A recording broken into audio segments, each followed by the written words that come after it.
Here's the big challenge of life. You can have more than you've got because you can become more than you are. That's the challenge. And of course the other side of the coin reads, unless you change how you are, you'll always have what you got. I have found in my experience that income does not far exceed personal development. Now sometimes income takes a lucky jump, but sure enough, unless you grow out where it is, it'll usually come back where you are. Life has strange ways. If somebody hands you $1 million, best you become a millionaire quickly, so you get to keep the money.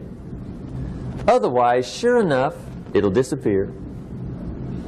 Somebody once said, if you took all the money in the world, divided it up equally among everybody, it would soon all be back in the same pockets. Incredible. Success is something you attract, not something you pursue. Success is looking for a good place to stay. So instead of going after it, you work on yourself. Personal development. See, the major question to ask on the job is not what are you getting? The major question to ask on the job is what are you becoming? See, the big question is not what am I getting paid here? The big question is what am I becoming here? Because true happiness is not contained in what you get. Happiness is contained in what you become. So that's our major subject for tonight, personal development. Of all the assignments Mr. Schoaf gave me at age 25, this was probably the most difficult. In fact, I'm still working on this one. I think it's an unending challenge to see what you can become. The next subject is called basic laws. And it's good to study the basics. And I call these basics primarily because they come from the Bible. Now, I'm not a theologian or a minister, and that'll be apparent. But Mr. Schoaf taught me that the Bible was a good textbook for ideas and stories and success equations, how to live the better life. I found out that was true. He also taught me that the Bible is as practical as it is spiritual, and I found out that's true. If you look at your bank account and your income and you're not happy, there are several places in the Bible to check to see what the heck's wrong so you can make the changes. And we're going to cover some of those tonight, called basics. Okay. The next subject is my favorite, setting goals. Mr. Schoaf taught me how to set goals. What a favor that was. One morning at breakfast, shortly after I met him, he said, Jim, let me see your current list of goals and let's go over them and talk about them. He said, maybe that's the best way I can help you get a better direction started. And I said, I don't have a list. He said, well, is it out in the car or home somewhere? I said, no, sir. I don't have a list anywhere. He said, well, young man, that's where we got to start. He said, I can tell you right now, if you don't have a list of your goals with you, he said, I can guess your bank balance within a few $100s. Which he did. And that got my attention. I said, you mean my bank balance would change if I had a list of goals? He said, drastically. That day I became a willing student how to set goals. And sure enough, learning how to set goals changed my life. And I often wondered why no one had ever taught me how to set goals up until age 25. I went to high school, but if they offered it, I missed it. I went to college for a year, never heard it. I worked for Sears. Really. And to my knowledge, Sears never taught it. Right? How to set goals. So here I am, age 25, married, my family's starting, I've been to college, I'm working, and I still don't know how to set goals. But fortunately, when I was 25, I met the man who taught me how, and it revolutionized my whole life.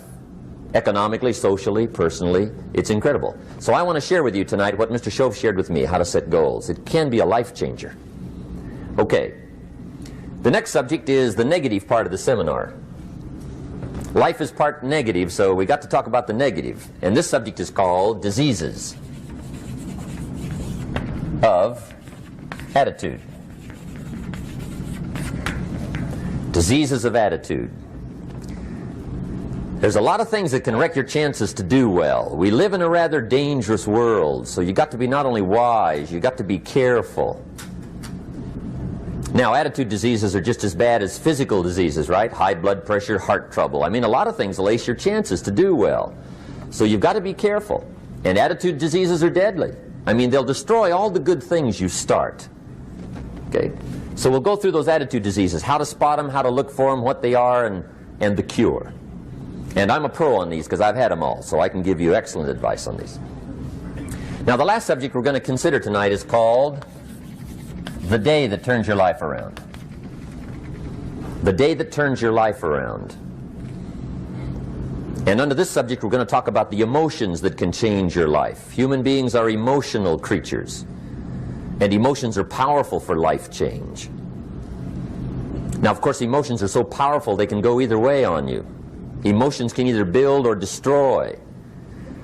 So you really have to employ emotions properly. We call civilization the intelligent management of human emotions. If you can intelligently apply your emotions in the right direction, no telling what can happen. Could turn your life around one day would be sufficient. So we'll talk about those. Okay. Now that's a lot to cover in one evening, but we'll keep at it here and see if we can't get it all done. I'd like to have you now jot down the theme of the seminar. Every seminar should have a theme, I guess. We've got one. It's on some of our literature if you happen to notice it, but if you didn't, for your notes, here it is. The theme of the seminar goes like this: the major key to your better future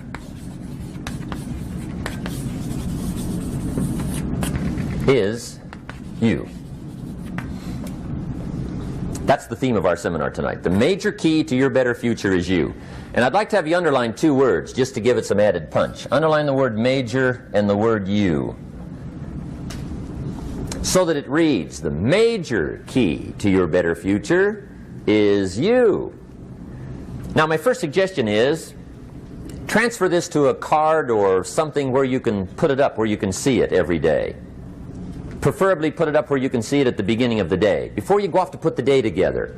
This is a good phrase just to glance at, to keep in mind as you're putting the day together. It's called the silent seminar. If you'll just let this talk to you during the day, I found it to be tremendously helpful. The major key to your better future is you. For a big share of my life now, I didn't have this one quite figured out. Among a lot of things I didn't have quite figured out. Many things used to puzzle me back in those early days.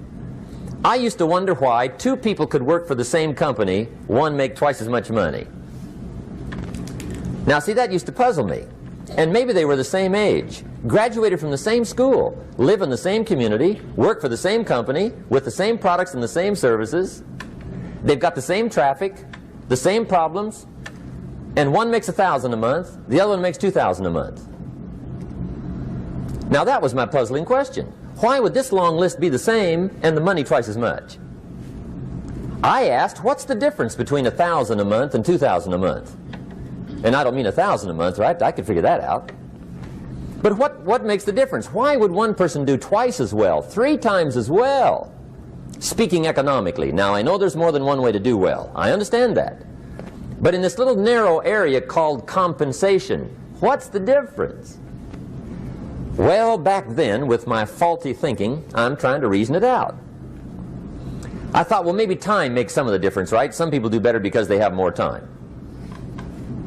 I used to say, Harold ought to be able to do well. He's got a lot of time.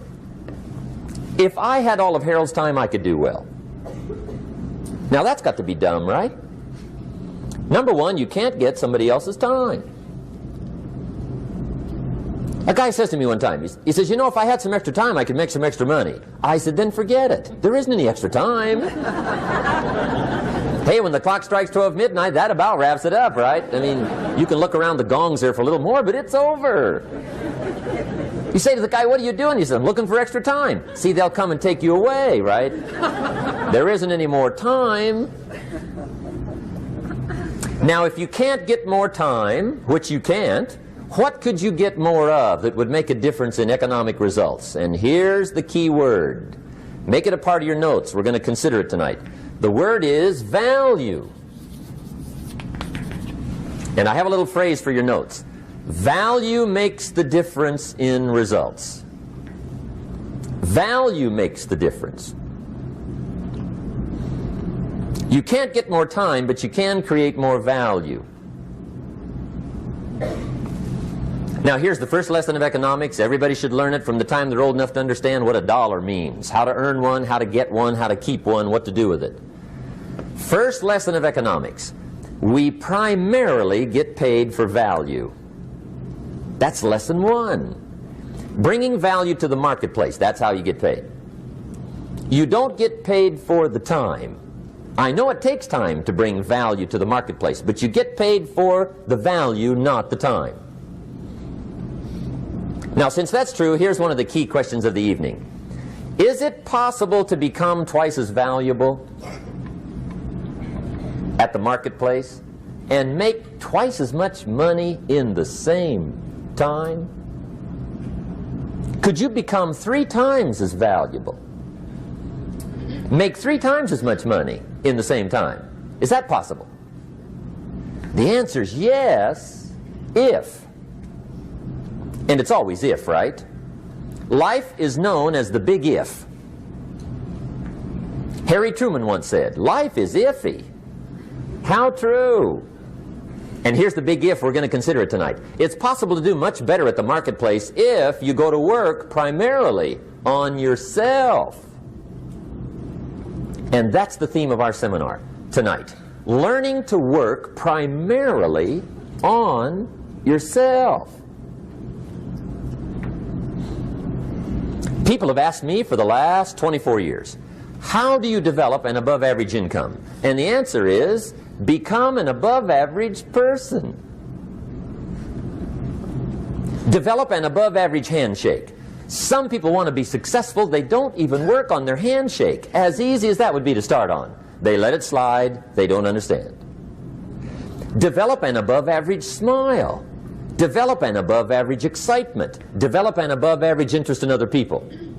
Develop an above average intensity to win. See, that'll change everything. Probably one of the most frustrating experiences in life is looking for an above average job with above average pay without becoming an above average person. It's called frustration.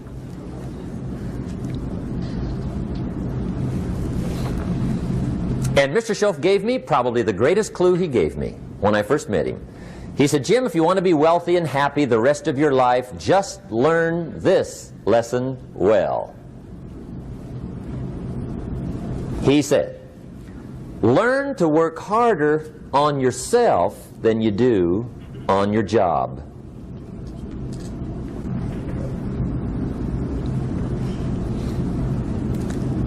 Then Mr. Shoaff gave me probably one of the most important clues among so many things he taught me, but this was in those early days. Mr. Shoaff is very kind, but he was also very abrupt. And he had these interesting questions to ask. I'm giving him a little rundown one day on how things hadn't worked out for me. He said, Mr. Rohn, I've got the answer for you if you will listen carefully. And listen carefully I did that day and for the next 5 years. If somebody's wealthy and happy, you gotta listen. He said, Jim, I've only known you a short time. But he said, it's already my honest opinion that for things to change for you, you got to change. That wasn't quite the answer I was looking for.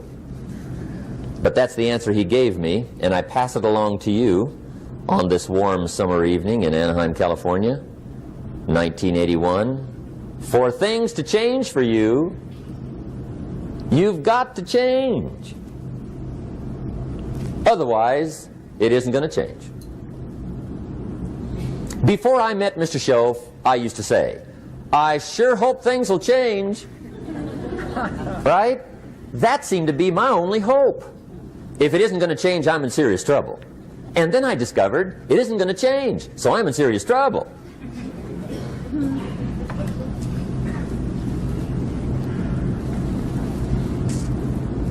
See, I can tell you what the 80s are going to be like. You have dropped into the right place. I did a seminar one time for Standard Oil executives and management in Honolulu. And we're having a conference one day on this big conference table. And one of them said to me, Mr. Rohn, you know some fairly important people halfway around the world. What do you think the 80s are going to be like? I said, gentlemen, I do know the right people. I can tell you. So they all listened very carefully. And I said, gentlemen, based on my wide experience, I can really honestly say to you, in my opinion, in the 80s, it's going to be about like it's always been. Aren't you glad you came? That's inside. I don't pass that around just everywhere. Now, of course, I said that to make a point, but I also said it because it's accurate. It's going to be about like it's always been. It isn't going to change. The tide comes in, and then what? It goes out. For 6,500 years that we know of, recorded history, and probably long before that. So it is not going to change. It gets light, and then what? It turns dark. 6,500 years. See, it's not likely to change. And we're not to be startled by that. And if the sun goes down, the guy says, what's happened, what's happened? It means he hasn't been here long, I guess, right? It always goes down about this time. The guy says, well, I don't like that arrangement. Well, you got to talk to somebody besides me, right? It gets light, then it turns dark. In rotation, the next season after fall is what? Winter. Pray tell, how often does winter follow fall? Every year regularly for the last 6,500 that we know of. See, it is not going to change. Now, some winters are long, and some are short, and some are hard, and some are easy, but they always come right after falls. It isn't going to change. Sometimes you can figure it out, sometimes there's no way to figure it out. Sometimes it goes well, sometimes it gets in a knot. Sometimes it sails along, sometimes it gets in reverse. See, that's not going to change. The last 6,000 years reads like this: opportunity mixed with difficulty. That's how it reads. It isn't going to change. The man says, well, if it isn't going to change, how will my life ever change? Answer, when you change. And whether I'm talking to high school kids or business executives, my message is always the same. And it goes like this: the only way it gets better for you is when you get better.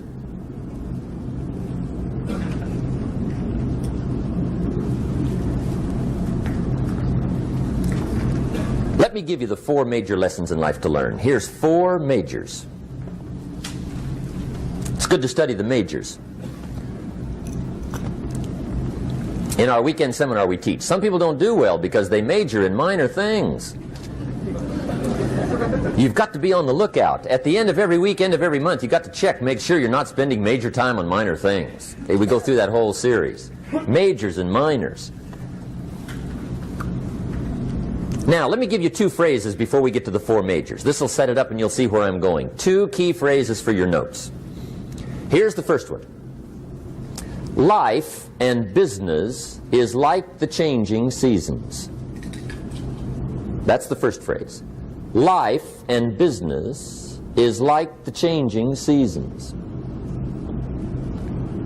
One of the best ways to describe life, it's like the seasons. Frank Sinatra sings, life is like the seasons. Now here's the second phrase. Very important. You cannot change the seasons, but you can change yourself. You can't change the seasons, but you can change yourself. And see, that's how life gets better for you, not by chance, but by change. Now, here's the 4 major lessons in life to learn. I've got my first book finished. Came out a couple of weeks ago. This is in it. The 4 major lessons in life to learn. Here they are. Number 1, learn how to handle the winters. That's lesson 1. They come right after falls with regularity. Some are long and some are short and some are hard and some are easy, but they keep coming. You must learn to handle the nights. They come right after days. You must learn to handle difficulty. It comes right after opportunity. You must learn to handle recessions. They always follow progressions. For the last 6,000. See, it isn't going to change. The lesson you must learn is how to handle it. And there's all kinds of winters, right? The winter when you can't figure it out. The winter when it all goes smash. The winter when it turns belly up. The winter when it won't work, when you've run out of money and you've got a broken heart. See, those are winter times. There's all kinds. Economic winters, social winters, personal winters. When your heart is smashed in 1,000 pieces and the nights are unusually long, your prayers seem to go no higher than your head. It's wintertime.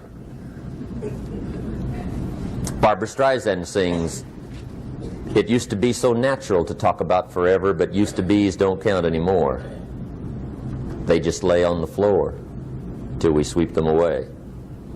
You don't sing me love songs, and you don't say you need me, and you don't bring me flowers anymore."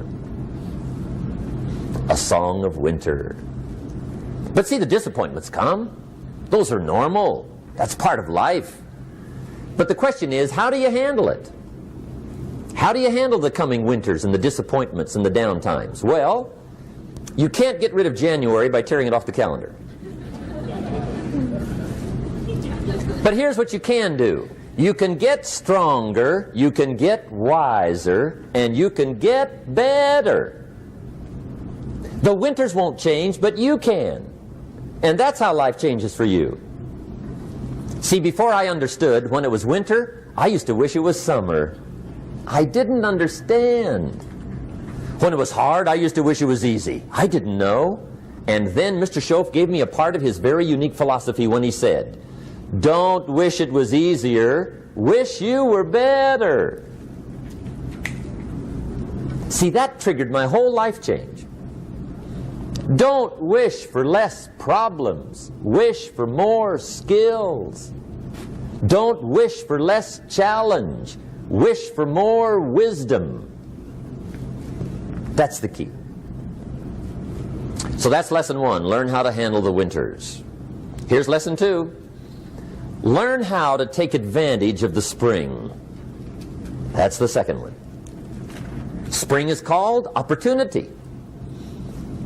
And spring follows winter. What a great place for it. If you were going to put it somewhere, that'd be the place to put it, right after winter. And pray tell, how often does spring follow winter? Every year with regularity, 6,000. You can almost count on it. See, opportunity always comes. Days follow nights. Isn't that terrific? Opportunity follows difficulty. But here's what you must learn to do. Underline these 2 words in that key phrase.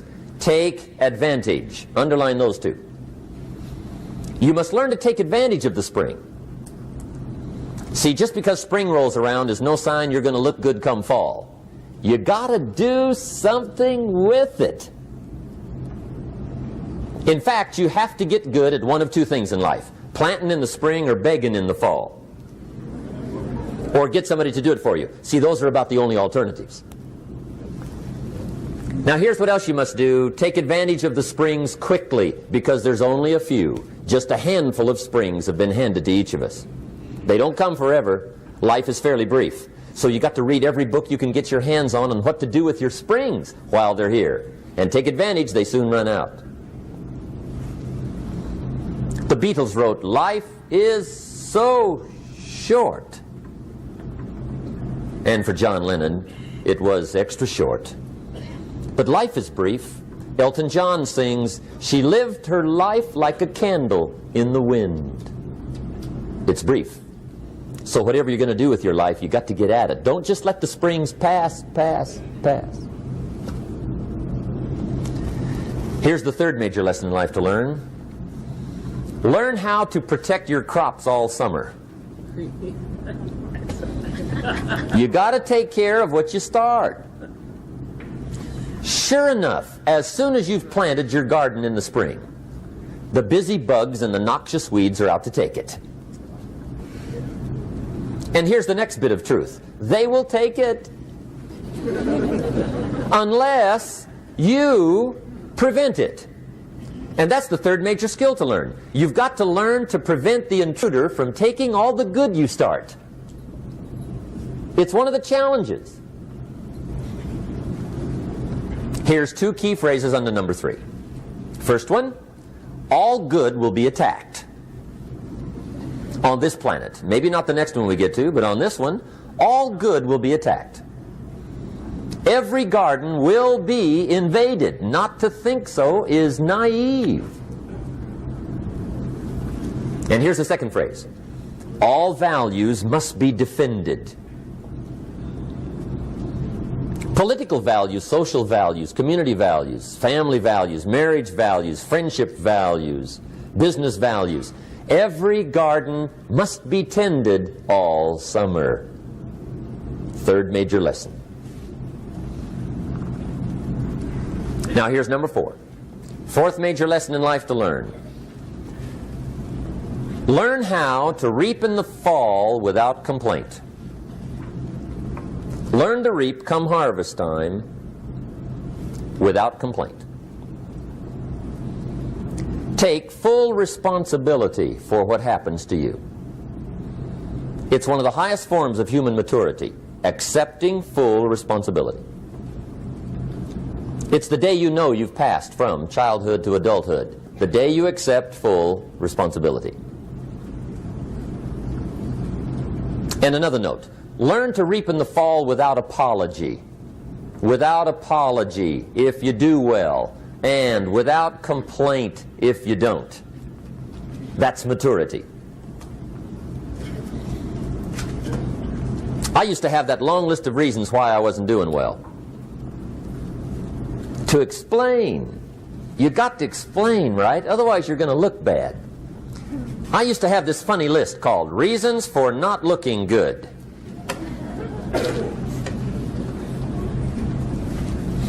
I used to blame the government. I mean, you can believe that or not. It was at the top of my list. I had a lecture second to none. The government. That was on my list. I used to blame taxes. Look what you got left after they take everything. And they expect you to do well. That was on my list there. Prices, that one's easy, right? You walk into the supermarket with $20, come out with a little half bag. So I had that on my list. I used to blame the weather. I blamed the traffic. I used to blame my car. I blamed the manufacturers. I used to blame the company. I blamed company policy. I used to blame the training program. I blame my negative relatives. They were always putting me down. I blame my cynical neighbors. They're just selfish, looking out for themselves. Won't loan you money? They were on my list.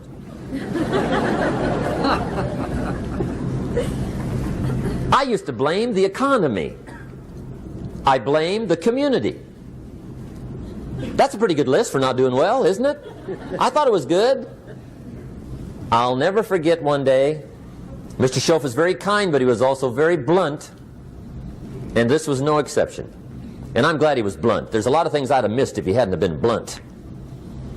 One day, with sort of a curious look on his face, he said, Jim, just out of curiosity, tell me, how come you haven't done well up until now? Excellent question. I thought, well, so I won't look too bad, I'll go through my list. And this list I just gave you, I put that on him. And he was very patient. He let me go through the whole thing, the government, the weather. I went through this whole thing. When I finished, he looked my list over very carefully. He said, Mr. Rohn, big problem with your list. You ain't on it. How brilliant.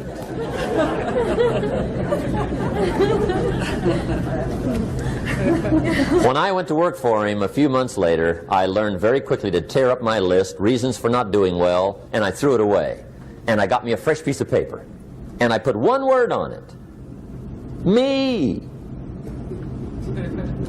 There's a Black Heritage spiritual that says it's not my mother nor my father, nor my brother nor my sister, but it's me, oh Lord, standing in the need of prayer.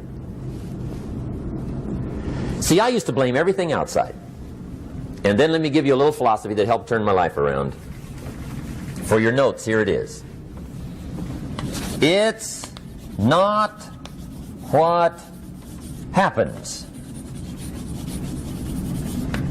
that determines the quality or the quantity of your life. It's not what happens. And the reason is because what happens happens to about everybody.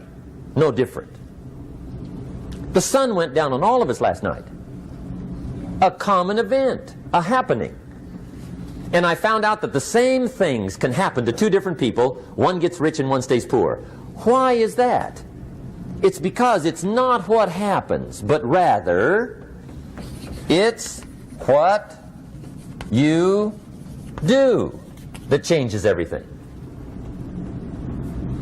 So that's a key phrase. It's not what happens, it's what you do. What happens is about the same. You might put that in parentheses here. Same. What people do, that's what's different. Anything can happen, right? Everything can happen. I've heard all the stories. I've been one of the stories. Hey, we could all tell stories all night long, right? Happenings. Anything can happen. Have you heard of Murphy's Laws? Anybody here heard of Murphy's Laws? Okay, most of you have. Murph had these laws. One of them was, if anything can go wrong, it will. That's one of Murphy's Laws.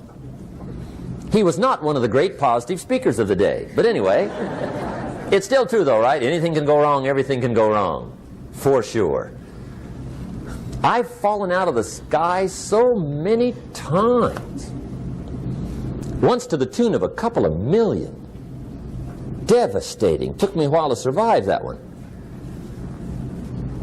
Now, it wasn't all that much, but it was all I had. Right? I mean, that's when it's much, right? When it's all you got. If you got 3, 2 go, you got 1 left, you ain't looking that bad. But when it all goes.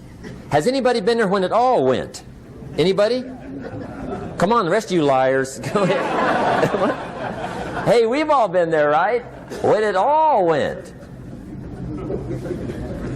Of course, it used to be a long time ago, right? When you ran out of money, got to 0, you were all through. Heck, now you can whistle right on by 0, right? I mean, they will bury you. That's what they will do.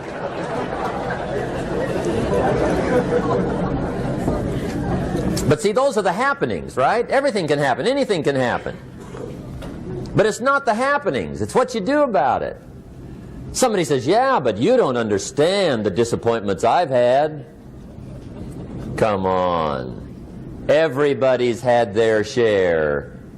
Disappointments are not special gifts reserved for the poor. Everybody has them. The difference is what you do about them. It's not the weather. I used to blame the weather, and I discovered it rains on the rich.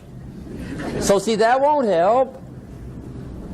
2 men wake up one morning, there's a rainstorm on. One of them looks out his window, sees the rainstorm, and he says, wow, what a storm. With weather like this, they can't expect you to go out and make sales. He stays home. Same morning, the other guy looks out his window, sees the same storm, says, wow, what a storm. But he says, you know what, with weather like this, what a great day to go out and make sales. Most everybody will probably be home. Especially the salesman.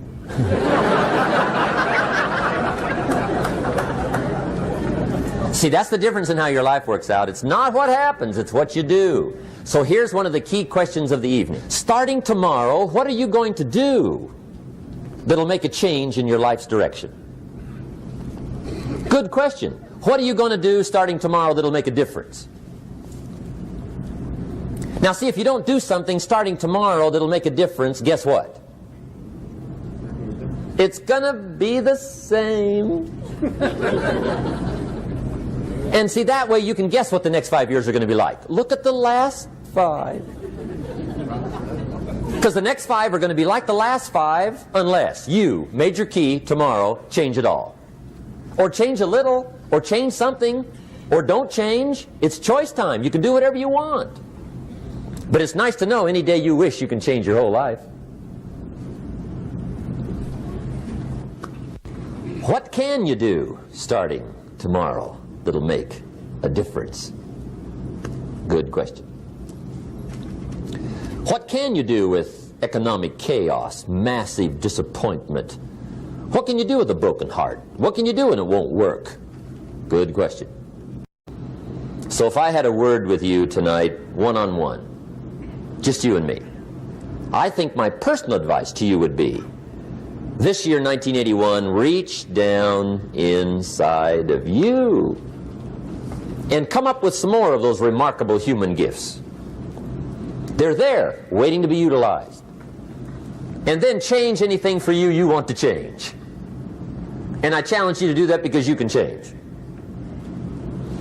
If you don't like how it is for you, change it. If it doesn't suit you, change it. If it doesn't please you, change it. If it isn't enough, change it. And I challenge you to do that because you can change. See, you don't ever have to be the same again after tonight, only by choice. If you don't like your present address, change it. You're not a tree.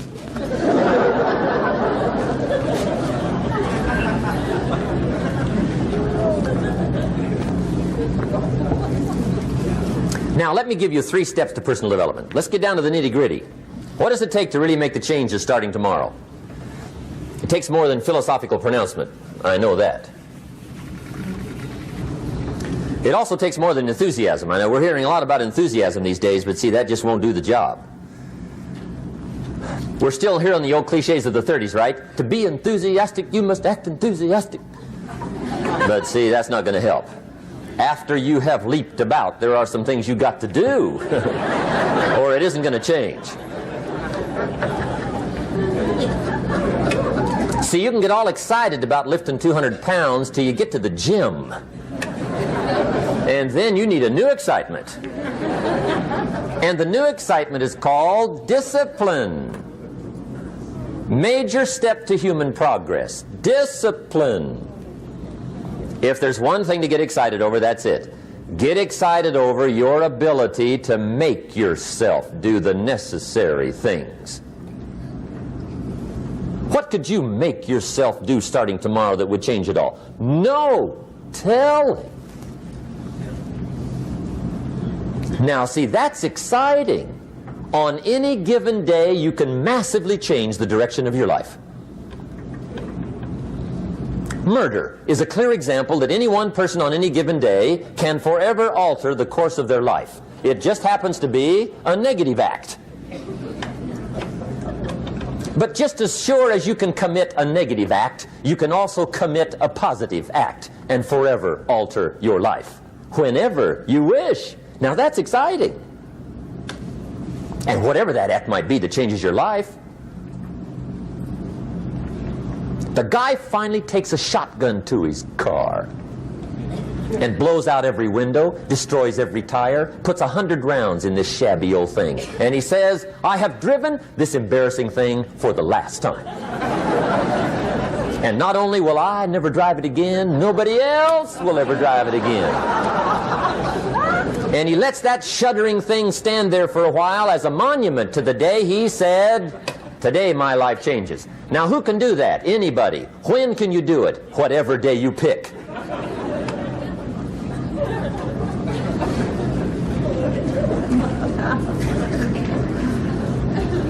Now here's the key to discipline. Start with the little disciplines, get excited over the little disciplines, and get right on those, because those will lead to the big ones. You can't handle the big challenges in life unless you take on the little ones. Make a list of all the things you can do, get right on those, discipline yourself for those, both for the results and for the muscle and for the practice, so that when life hands you some big challenges, you'll be ready, you'll have the muscle. But see, if you don't handle the small ones, you can't take care of the big ones. Okay, here's what else it takes for life change. Self-motivation. Key phrase, self-motivation. I don't know why we call it self-motivation. It's really the only kind there is. You've got to motivate yourself. Because I found out you can't change people. They can change themselves, but you can't change them. Lord knows some I've tried. But see, it won't work. People have to change themselves. I learned some of those lessons early. I built a little sales organization way back in those early days. I'm 25. And I had some nice people. I said, I'm going to make these people successful if it kills me. I almost died, right? I mean, you can't do that.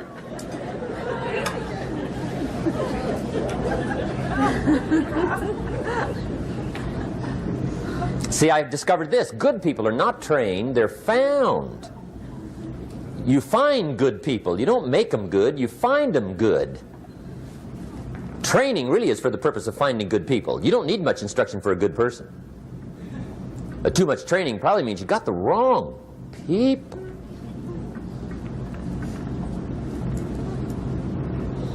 So you got to find the right people. That's the key to getting a good job done.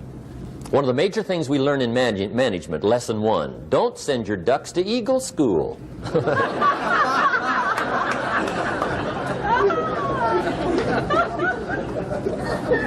Because it won't help. I mean, I'm telling you, it won't help, no matter how good your school is.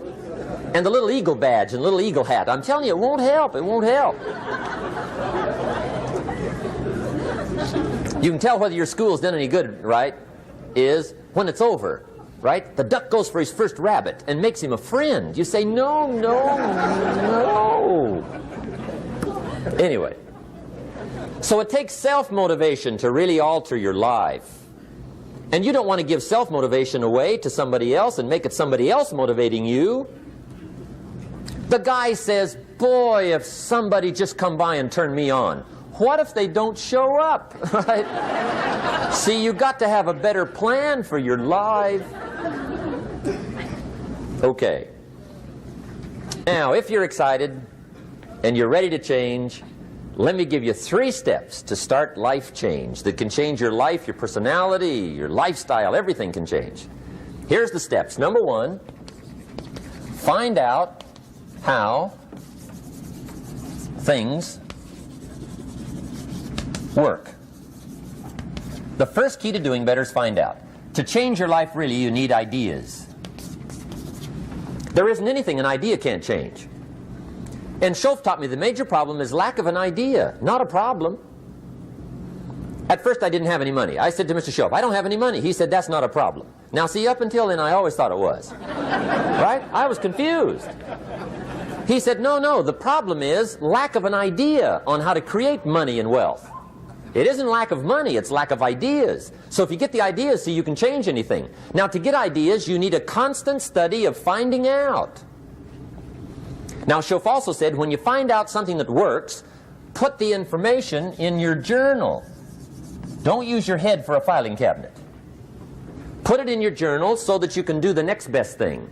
Repetition, repetition, repetition. Go over it. And if you repeat it, go over it, sure enough, someday, some mysterious day, the idea takes root, starts to grow, and shows up in your bank account, and your dress, and your personality, and your lifestyle. But capture the ideas in your journal. Find out how things work. Schoaf gave me this word for my life change. He said, study. Great word. If you wish to be successful, study success.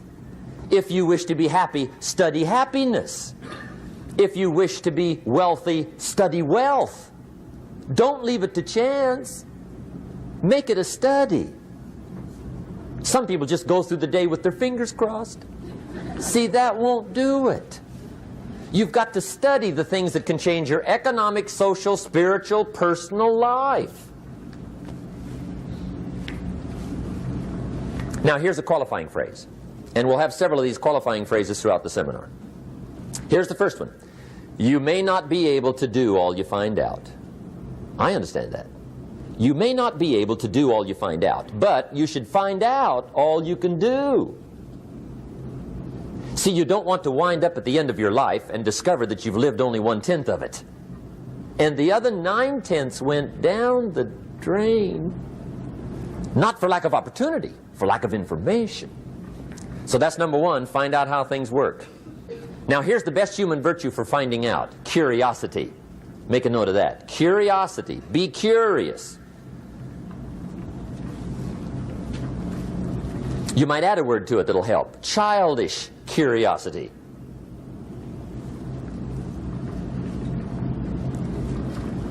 What will kids do if they want to know something bad enough? Bug you. That's the phrase. They can ask 1,000 questions. You think they're through? They got another 1,000. They'll drive you to the brink. It's a virtue.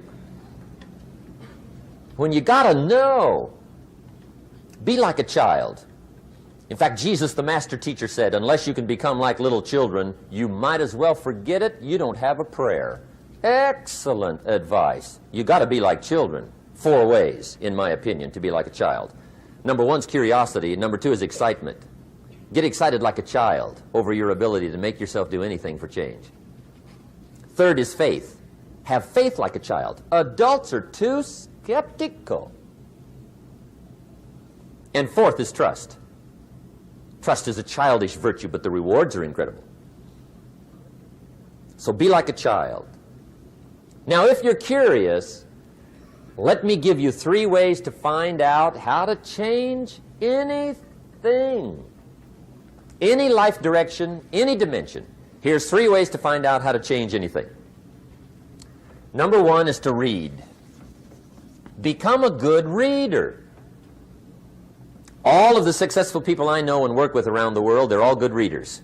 Curiosity drives them to read. They got to know. They just read.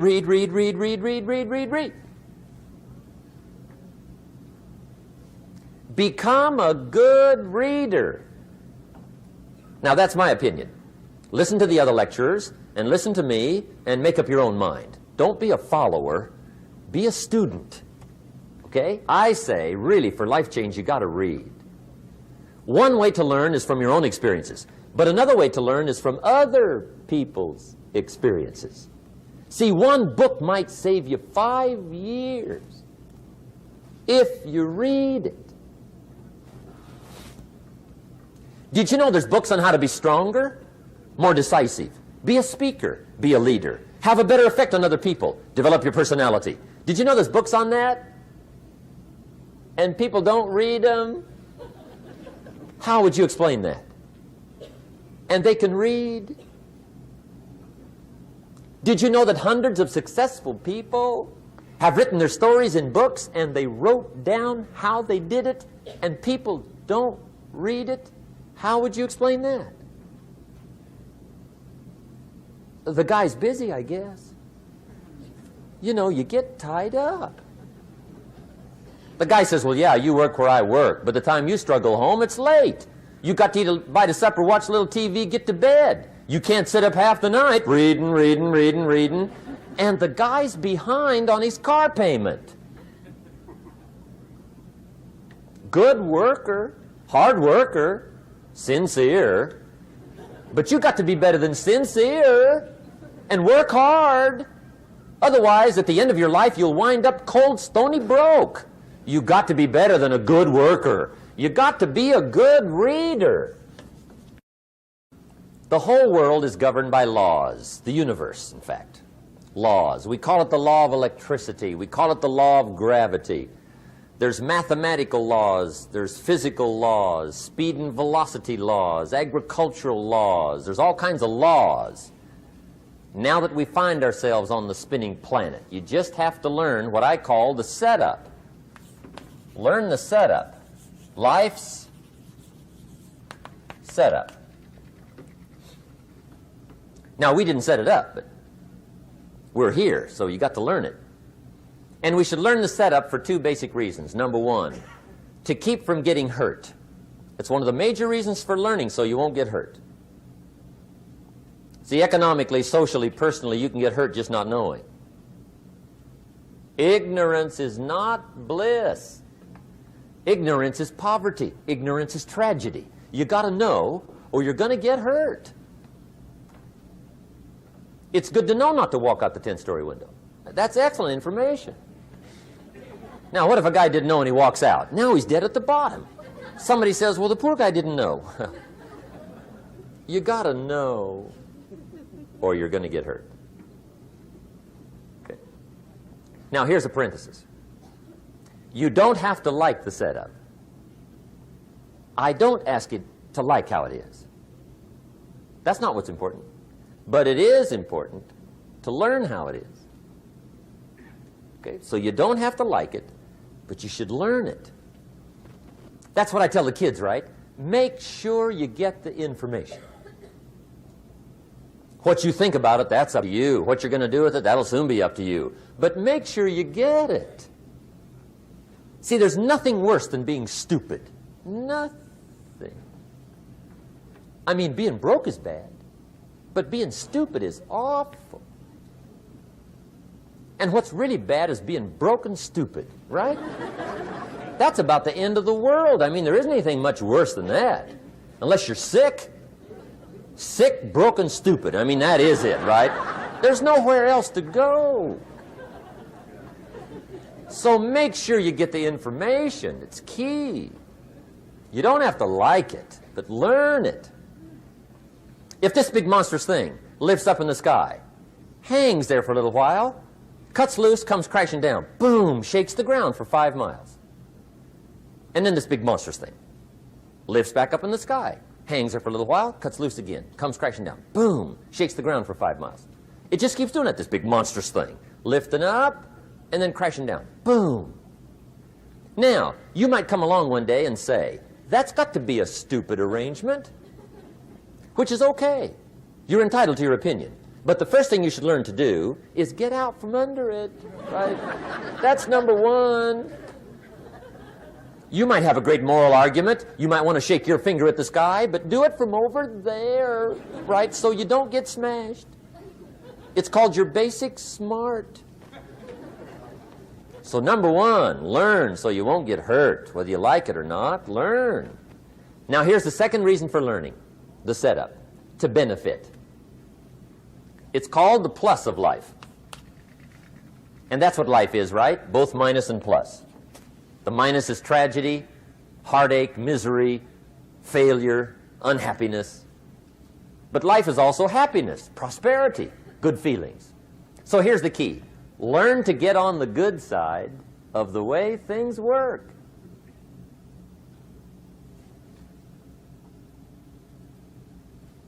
Now, here's 2 of the basic laws, and we'll take our break.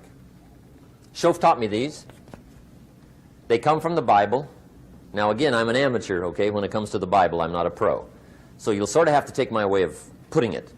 But here they are. The first one is the law of use. The law of use. And it goes something like this. Whatever you don't use, you lose. Lack of use causes loss.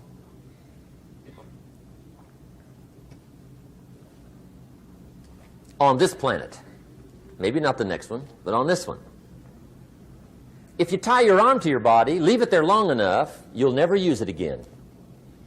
It's over for the arm. Now, it may not be over, but it's over for the arm. The only way to keep the use of this arm is what? Keep using it. If you quit, you lose automatically. They don't bring it up for a vote. You lose automatically when you quit. Now, the same thing that goes for your arm goes for your brain, mentality. The same thing goes for all the human virtues. Ambition, unused, declines. Strong feelings, unused, diminish.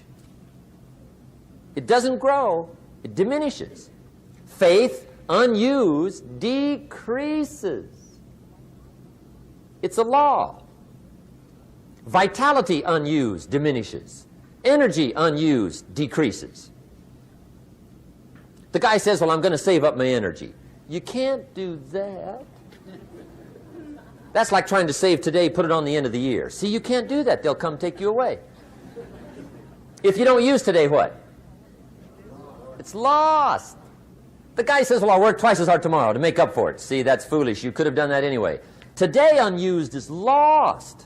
A talent unused is lost. An ability unused is lost. So here's one of the key expressions of the evening. Take a new inventory of yourself. Starting tomorrow, new project. Take a new inventory. And make sure that all of your talent and ability and mentality and ingenuity and vitality and strong feelings, faith, courage, make sure that all you've got's being used. Otherwise, you lose. Now, one of the best illustrations of the law of use is a Bible story called the Parable of the Talents. The talent story. Interesting story if you haven't read it in a while. Just review it. It's a good story. An ancient story. It says there was a master with 3 servants. He got them together one day and he said to the 3, I've got these talents. And in those ancient days, a talent was a measure of gold. And he said to the 3 servants, take these talents and see what you can do with them while I'm gone. He said, I'm taking a journey and I'll be gone for a while. When I come back, we'll get together, go over the book, see how you did. He said, here's 5 of these talents for you. 5. Here's 2 of them for you. 2. And here's 1 for you. 1. The master said, take those talents, see what you can do with them. When I come back, we'll get together, we'll go over it all. The servant said, okay, master takes off. According to the ancient story, the master comes back from his trip. When he gets back, he gets the 3 servants together, and as he said he would, he asks, how did it go with those talents? You were 5. What happened? That servant said, well, I took the 5 talents you gave me, and I put them to work. A little shaky at first, but he said things finally got rolling. And he said, I poured it on. And he said, my talents grew to 7, 8, 9, 10. He said, I doubled my talents from 5 to 10. Books will show. Master said, one heck of a job. Or something like that. He said, I gave you 2 talents. What happened? That servant said, about the same thing happened to me. I put those 2 talents to work, poured it on. They grew to 3 and then to 4. He said, I doubled my talents from 2 to 4. Books will show. Master said, well done. He said, I gave you 1 talent. What happened? That servant said, well, I took the talent you gave me, and I carefully wrapped it, and I dug a hole and buried it. And camouflaged it, I suppose, right, so nobody would steal it. And he said, fortunately, nobody got it. And he said, I knew you were going to be here today, so I dug it up. Here it is, safely wrapped. I did not lose it while you were gone. According to the ancient story, the master said, take that talent away from him and give it to the man that's got 10. Now you might say, well, I don't like that arrangement. The poor guy's only got 1 talent. He's already got 10. It ought to be more even. Remember, I didn't ask you to like it. But this one I would ask you to learn, because it simply means whatever you do not employ, you forfeit. It's a law. So learn well the law of use. Now here's the second one, and we're going to take our break. Second law from the Bible. This one we've heard since we were small, I'm sure. It's called the law of sowing and reaping. In fact, we've probably heard it so often we could quote it. It says, whatever you sow, what? You shall reap. Fairly blunt, hopefully clear. Here's my first suggestion on the law of sowing and reaping. Don't try to beat it. You might as well try sitting on the sun in the morning. Keep it from coming up. You'll have better luck. Whatever you sow, you reap. Now, for a fair share of my life, I'm a bit mixed up on how all this applies. Among a lot of things I was mixed up on. I knew I wasn't reaping too good. That I understood. My problem was I was confused about what was causing it. Remember me with the funny list? I thought those are the reasons why it isn't working out well. And then Mr. Schoaf gave me the clue that helped me figure it all out. He said, Mr. Rohn, I have another answer for you. There's another way to quote this law that'll show you where the problem is so you can go to work on it right away. All you need to know is where the problem is. Then you can go to work on it. So he quoted me the law another way, and I found out what my problem was. Here's the way you quote the law. Whatever you reap is what you've sown. Now I knew what my problem was. Whatever you reap is what you've sown. If you don't like the crop, who do you look up? Answer, whoever planted it. And where do you find who planted your crop? Answer, in the mirror. What I finally learned to do come fall was to go to the mirror. That's where you go. And if necessary, you say, a few skinny carrots? I got to be unimpressed. Where were you last spring? Asleep. Didn't you read the books? Did you break your hoe? Let me give you 7 key points to the law of sowing and reaping. Let's tick right down through the list of 7, and it'll be break time. 7 points to sowing and reaping. Here's part of the philosophy that really helped me to make some changes in life direction. Number 1, the law of sowing and reaping is negative. That's number 1, which simply means if you sow bad, you reap bad. Now, this is kind of 3rd grade, but it doesn't hurt to go over the basics. If you plant thistle seeds, you don't get pumpkins. Honest, no use looking for pumpkins. John says, how come no pumpkins? Come on, John. The law's negative. That's how come. Now, here's number 2. The law's positive, which simply means if you sow good, you reap good. If you plant pumpkin seeds, you don't get thistles.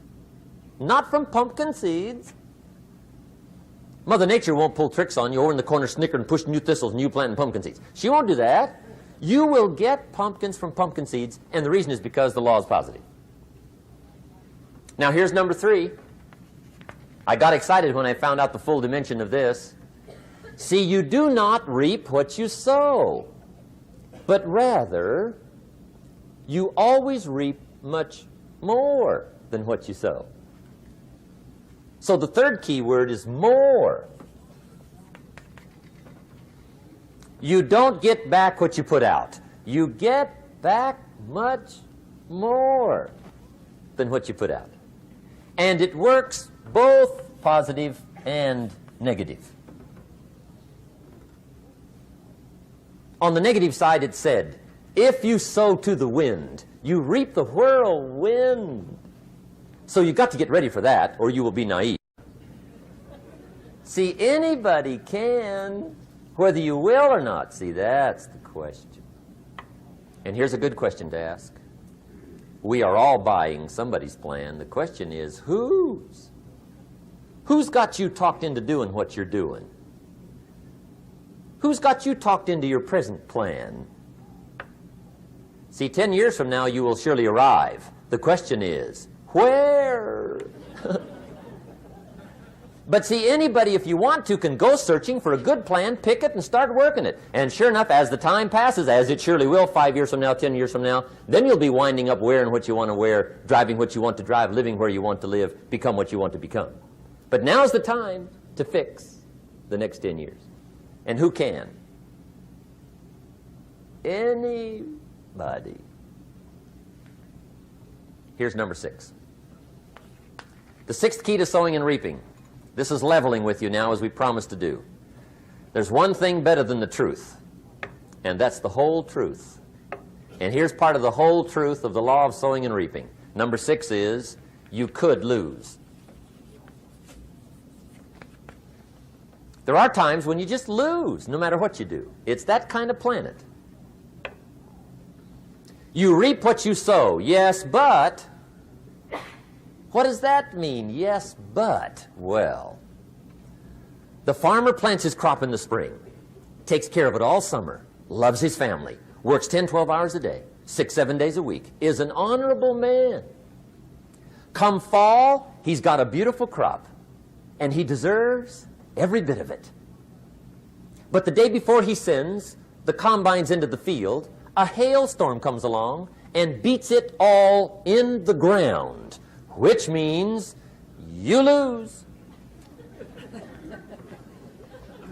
Somebody says, well, what did he do wrong? Answer, nothing. It's just that kind of planet. Sometimes it's going to hail on your crop and rain on your parade, so you got to get ready for that or you will be naive. That's just part of the life arrangement. And don't press me why. I was not in on some of the original decisions here, so I don't know how it got set up. But there's just times, sometimes you lose. That's part of life. But now here's number 7. The 7th key to sowing and reaping. And it goes like this. It's just another way to quote the same law. And it goes like this. If you don't sow, that's just another way to quote the law. If you don't sow, what? You don't reap. You don't even have a chance. So if you looked at your game plan tomorrow, you might come to the quick conclusion, I got to get some sowing going. How true. Get you some sowing going. And remember, you've got plenty of time. You've got all the time there is. Some people spend enough TV time to make a fortune. The latest article on television watching in this country, according to the latest article, the average television is on in this country in every household 7 hours a day, called the Big 7.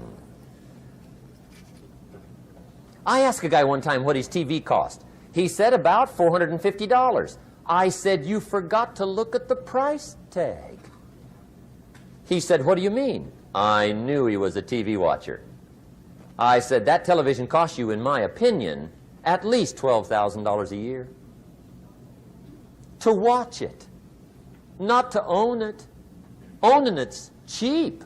Watching it is what's expensive. And I said, hey, $12,000 a year is too much to pay to watch TV. That's too much. Pay a little, but not $12,000. And he's the guy that said, I hope pay TV never comes.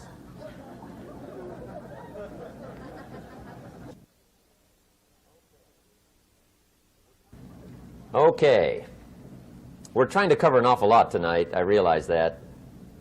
But my time schedule is such that we just have to sort of give it all to you and let you sort the rest out. I wish we had plenty of time for questions and answers and that whole thing, but our time is just limited. But we are trying to go through an awful lot, I realize that. But looks like everybody's getting it. This is about the note-takingest crowd I've seen in a long time. Incredible. Does anybody have 5 pages yet? Anybody? Oh, fantastic. Incredible. Okay. Maybe you heard the story about the preacher down in Texas, southern part of the country. He was an evangelist back in the horse and buggy days. And he was very good at being an evangelist, and a lot of people used to come and hear him preach. And one day he put up his tent in one of these Texas towns and expected a big crowd as usual, come hear him preach. And he got there, first night of the tent revival, walked in. 7:30, time to start. And to his surprise, the tent was empty. He thought, well, something must be drastically wrong. So he waited till 7:45, nobody showed up. 8 o'clock, zip. Finally, 8:15, one lone cowboy wandered up on his horse, tied his horse up outside, came in, sat down on the front bench, right, waiting for something to happen. The preacher thought, well, at least I better go down and talk to the cowboy. So he walks down, talks to the cowboy, and he says, Cowboy, I'm the preacher. And he said, I don't know what to tell you. Something's gone wrong. He said, this tent was supposed to be full of people. He said, I'm embarrassed. He said, you're the only one that showed up. And he said, I really don't know what to do. And the cowboy said, well, I'm not a preacher, so I really can't tell you what to do. You know, he said, I'm just a cowboy. But he said, I know this, if I went out to feed my cattle and only one showed up, I'd at least feed it. The preacher thought, hey, the cowboy is right.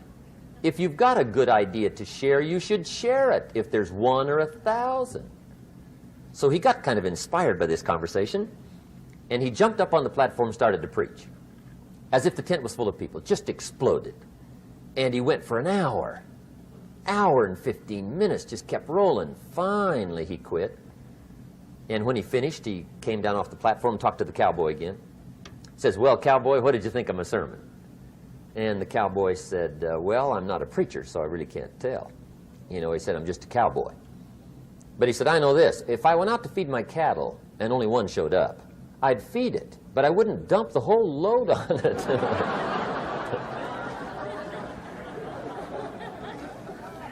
So anyway, if it seems like we're dumping the whole load tonight, I guess we are. But gosh, everybody's doing well. I'm having a good time. I appreciate the response here tonight. Okay, the next subject is setting goals. Let me show you what turned my life every way but loose. Mr. Shoaff dropped this idea on me, changed me completely. Setting goals. Here's what can easily happen if you don't set goals. It's easy to let life deteriorate into making a living instead of designing a life. And we all have a choice. Make a living or design a life. It's easy to get trapped by economic necessity and settle for existence rather than substance. That's easy. But the best advice I can give you on how to break out of that trap is to learn how to set goals. Mr. Shoaff put it to me this way. He said, Jim, if you had enough reasons, you could do the most incredible things. I never forgot how he put that. If you have enough reasons. See, reasons will change your whole life. Mr. Shoaff said to me, he said, Mr. Rohn, I think you've got plenty of intelligence, you've got plenty of talent, you've got plenty of ability. Probably what you lack is plenty of reasons. He said, I don't think your current bank balance is a true indication of your level of intelligence. I was happy to hear that. He said, I think you're much smarter than your present bank balance indicates. And that turned out to be true. I was much smarter. But of course my first question was, well then why isn't it bigger? And he said, you don't have enough reasons.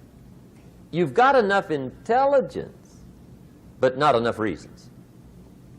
So see, reasons can change your life. Here's what else I found out. Reasons come first, answers come second. You don't get the answers to do well till you get the reasons.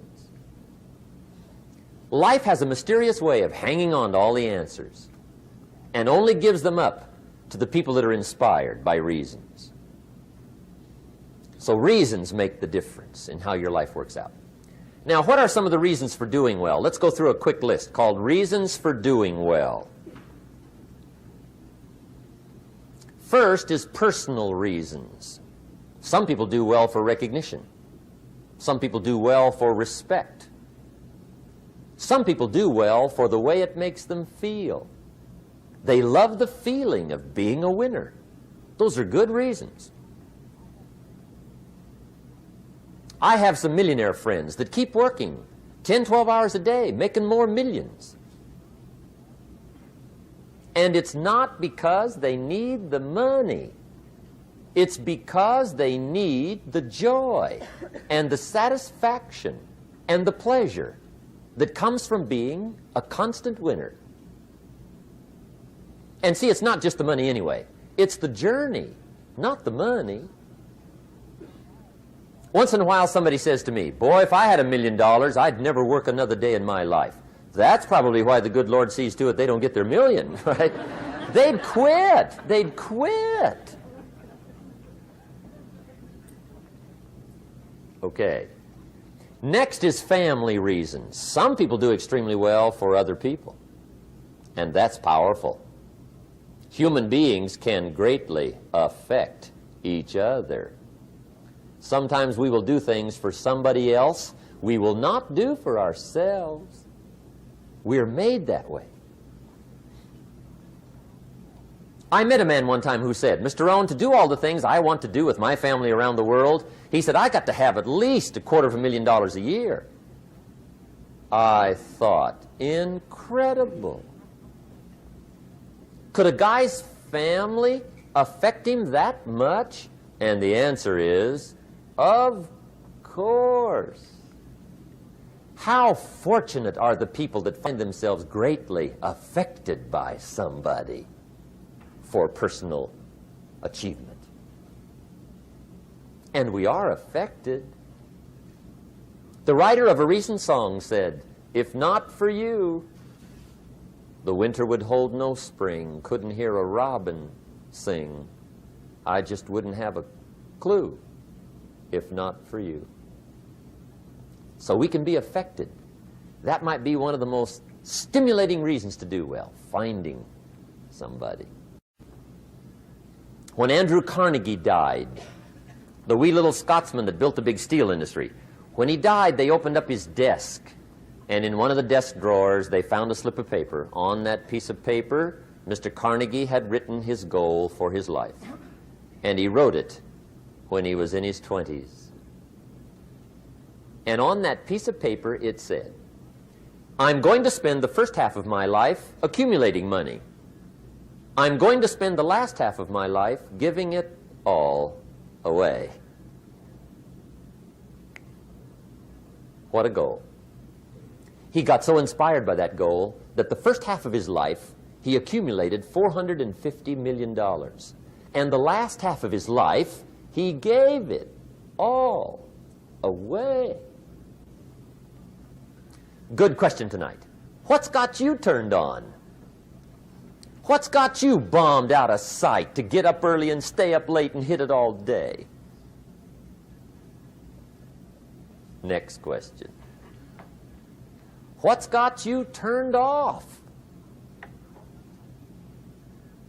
When I found the answers to those two questions, my life exploded into change.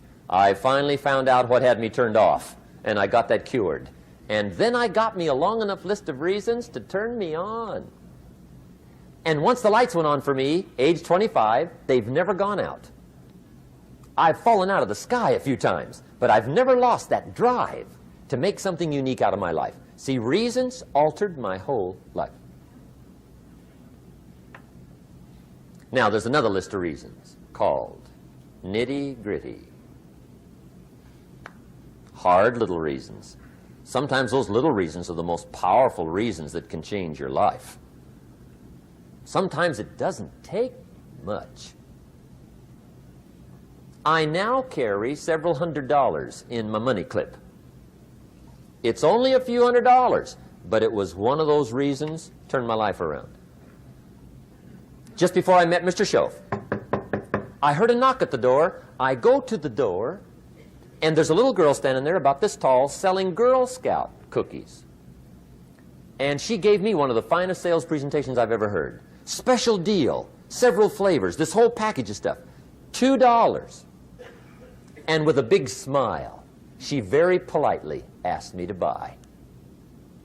And I wanted to. Big problem. I'm broke.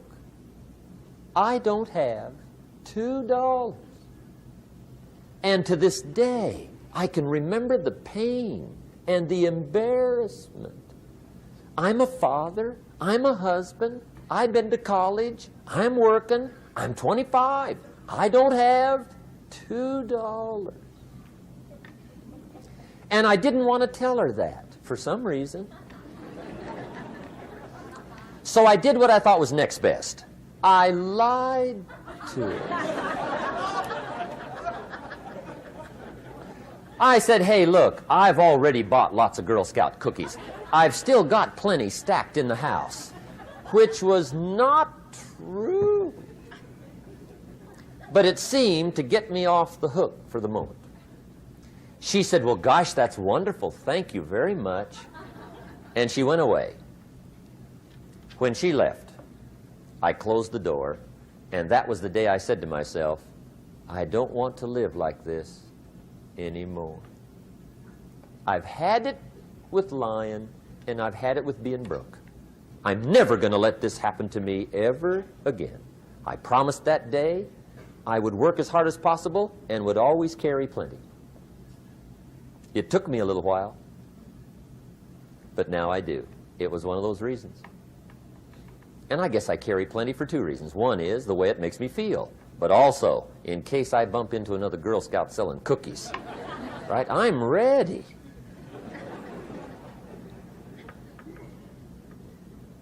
I walked out of the Bank of America one time up in Saratoga, California, where I used to live. Two little girls selling candy right outside the bank. Good place. Some girls' organization they're working for, right? I come walking out of the bank.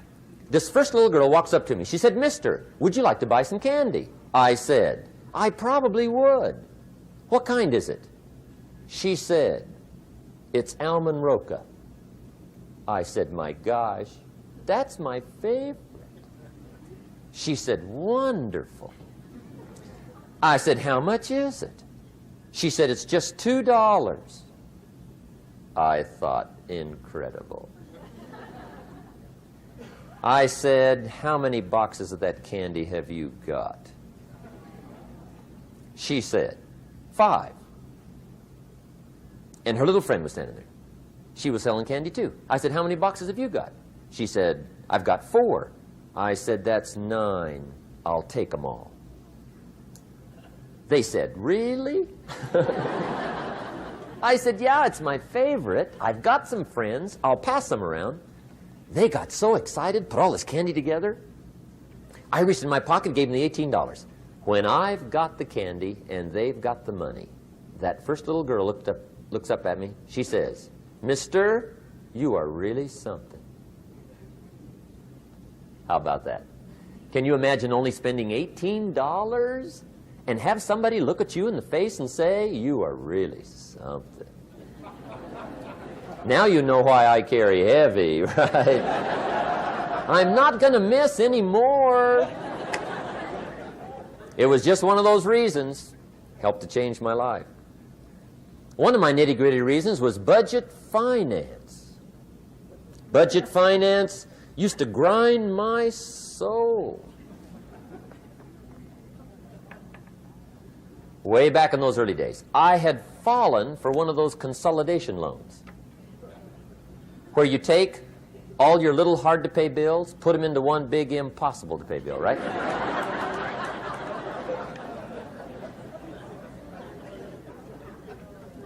I would get 4 or 5 payments behind. This one guy used to call me day and night.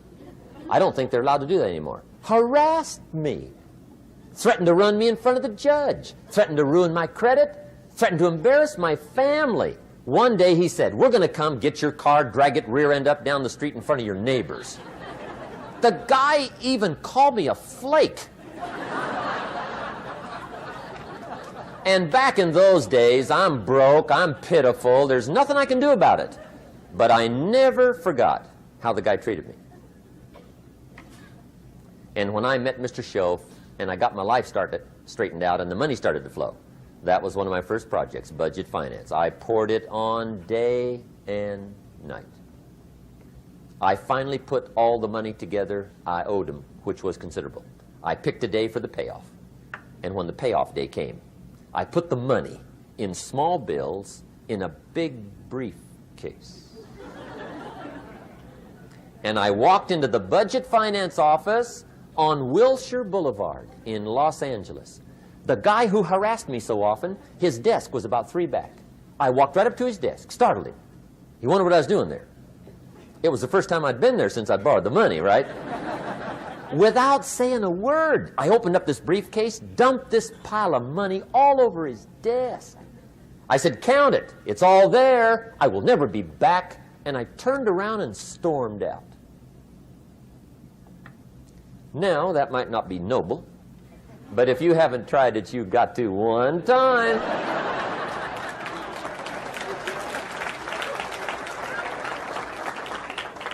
It can be the day that turns your life around. All you need is a reason that turns you on. One of my dear friends, Robert Depew, Bobby used to be a school teacher in Lindsay, olive capital of the world. Bobby taught school several years, got a little weary teaching school. One day decided he wanted to get into sales. So without telling anybody, he just up and quit his job teaching school and jumped into sales. When he did, his brother made fun of him, laughed at him, put him down. said Robert's lost his mind. Had a good job teaching school. Now he thinks he's a salesman. He's going to go down the drain, lose everything. Just put him down something fierce. Bobby said, the way my brother acted when I got into sales, he said that made me so mad, I decided to get rich. And my question for you tonight is it possible to get that mad? Of course. Wealth is not a matter of intelligence. It's a matter of inspiration. Today, Robert happens to be one of my millionaire friends. Bobby's rich.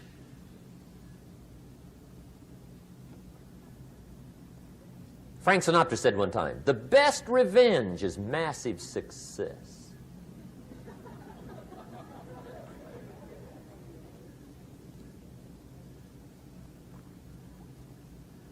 Hey, get you a long enough list of reasons so that after tonight you never lack for inspiration.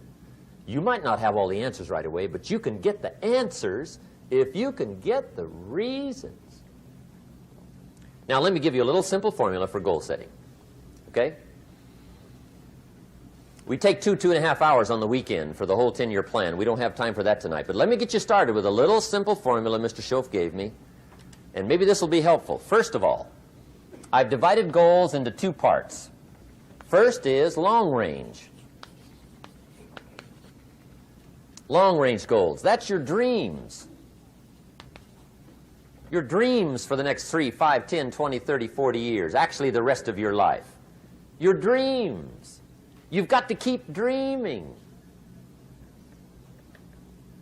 Ronald Reagan, president, said to the joint session of Congress a few weeks ago, the Republic is a dream. And if we don't keep dreaming, we will lose the Republic. Your better future is a dream for yourself and for your family. Where do you want to go? What do you want to do? What do you want to be? What do you want to see? You've got to dream dreams. There's a Bible phrase that says, without dreams and visions, people perish. You've got to have something to go for that inspires the heart and the soul. Dreams. From the children of Sanchez, it says, take the crumbs from starving soldiers, they won't die. Take the bread from hungry children, they won't cry. But without dreams, we all will die. You've got to dream. Don't lose your dreams for yourself, for your future, for your family.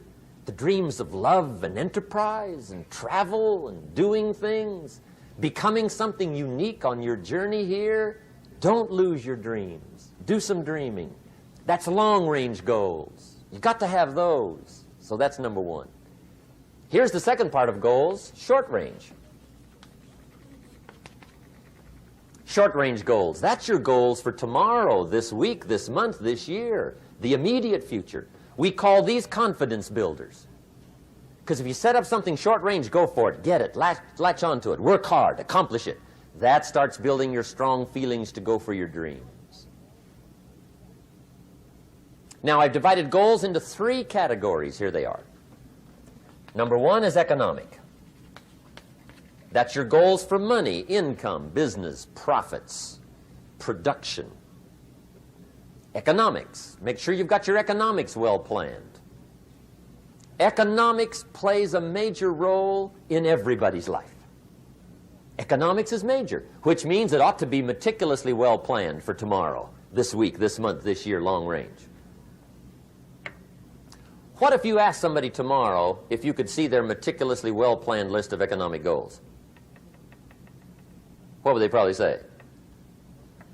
They'd say, you some kind of a nut? You must be weird. Hey, I found out what success is. Success is doing what the failures won't do. Make sure you've got your economics well planned. It'll put you in the top 5%. One of the key little subjects we talk about on the weekend is the 7 fundamentals for wealth and happiness. And that's one of them, well-planned economics. It's a fundamental if you want to do well. Join the top 5%. Anybody in this room can join the top 5%, if you will. Okay. Now here's the second category of goals, things. Make a list of the things you want. And on my list of things, now I put everything. Little things as well as major things. Doesn't matter how small it is, it goes on my list. I used to just put major things, cars, homes. I don't do that anymore. I now load my list with everything. Everything. And the reason is, part of the fun of having a list is checking it off. That's it. Boy, at the end of the day, if you can go, got it, got it, got it, got it, got it, got it, whatever it is, right? You get into the habit. So load up your list, the things you want. Now, when you check off something major, celebrate. That's an important point to make. Celebrate your achievements. Live it up. Have a party when you reach something you've worked for a while. See, we all grow from two experiences. One is called the pain of losing. The other one is called the joy of winning. We need both of them. Amplify them as much as you can, which also means make losing painful. If you set up something, fooled around, didn't get it, put it on yourself. On the other side, if you did get it, congratulate yourself. Self-congratulations is a sign of maturity. Seeking congratulations is a sign of immaturity. But hey, winning and losing, see, that's what it's all about. That's the name of the game. Now, some people lead such mediocre lives, at the end of the day, they don't know whether they're winning or losing. They got no clue. Guy's just going through the day with his fingers crossed. There's a better way. Okay, here's the third category of goals, personal development. Put those goals together. Personal development goals. That's your goals to be stronger, more decisive, be a speaker, be a leader, learn a language, all kinds of skills. Okay? The whole weekend seminar was designed to improve all your skills so that you walk away more skillful. And that's what you want, the personal development skills. That's what attracts, that's what brings good things to your life, the person you become more skillful. Now, this is quite a package to work on. Economics, things, personal development. For tomorrow, this week, this month, this year, long range. Okay? That'll get you started. Now, here's the simple formula for setting goals. It goes like this. A, work on your goals. That's step one. Work on them. And I put the word work there deliberately. Setting goals is plain hard work. I don't want to kid you. We haven't come here tonight to kid each other. It's work. I know it's work. That's why a lot of people just let it slide. It's work. Many people work hard on their job, but they don't work hard on their future. They just let that slide. And the work involved is making plans. I know most people don't. I understand that. But don't let that be you. Guy says, well, yeah, you work where I work, but the time you struggle home, it's late. You've got to eat a bite of supper, watch a little TV, get to bed. You can't sit up half the night. Plan, plan, plan. And the guy's behind. Good worker, hard worker, sincere. But you've got to be better than sincere, working hard. You've got to be better than a good worker. You've got to be a good planner. Somebody once wisely said, the people who fail to plan are planning to fail. Well said. So work on your goals. Here's step 2. Write your goals down. That's so important. I teach my staff around the world, put your goals in your journal. Because one of the major people you want to study is yourself. So here's the list of goals I put together 3 weeks ago. Here's the list of goals I put together 2 years ago. Here's some of the changes I made, rearrangement of my priorities. I scratched these off. I put these on. I've gotten these. Study your accomplishments. Study what your desires are. Put them on paper. Write them down. Here's another reason for writing your goals down. It shows you're serious about doing better. And to do better, you got to get serious. You don't have to be grim, but you must be serious. Everybody hopes things will get better. Everybody hopes. Poor people hope. That ought to tell you something. It means the future does not get better by hope. It gets better by plan. I used to have the affliction called passive hope. It's an affliction. It's bad. Probably what's even worse than that is happy hope.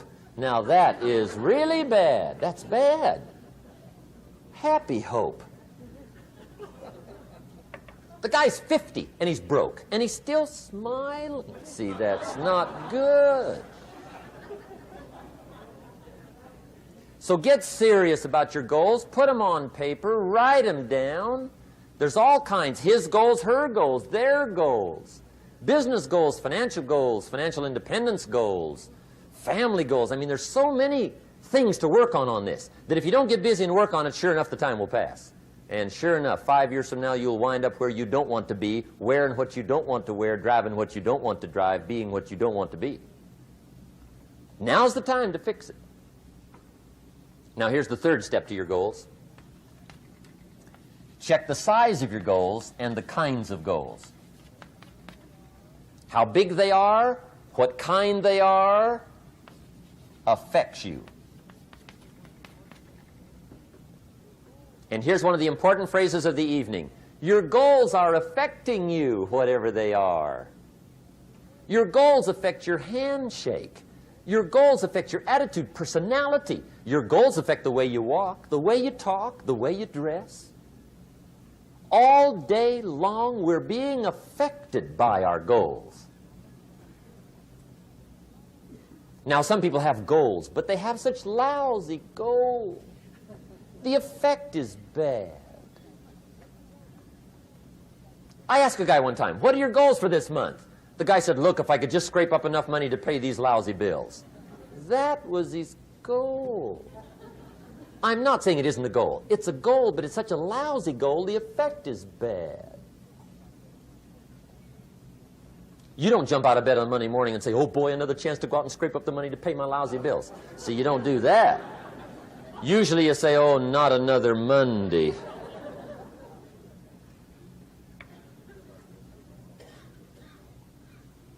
And some people have so given up on life, they have joined the thank God it's Friday club. How sad. Surely those are the same people, when life is over for them, will say, thank God it's over.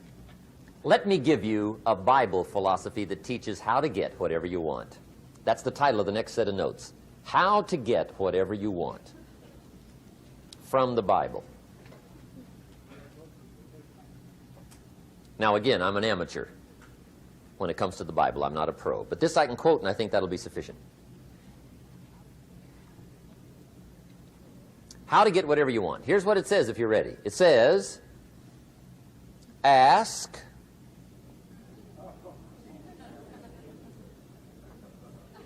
That's it. End of notes. Ask. If there's one art in life to learn extremely well, that's got to be one of them. The art of asking. What does ask mean? Ask means, what do you want? And the formula is staggering. It says ask and what? A guy ought to look into that.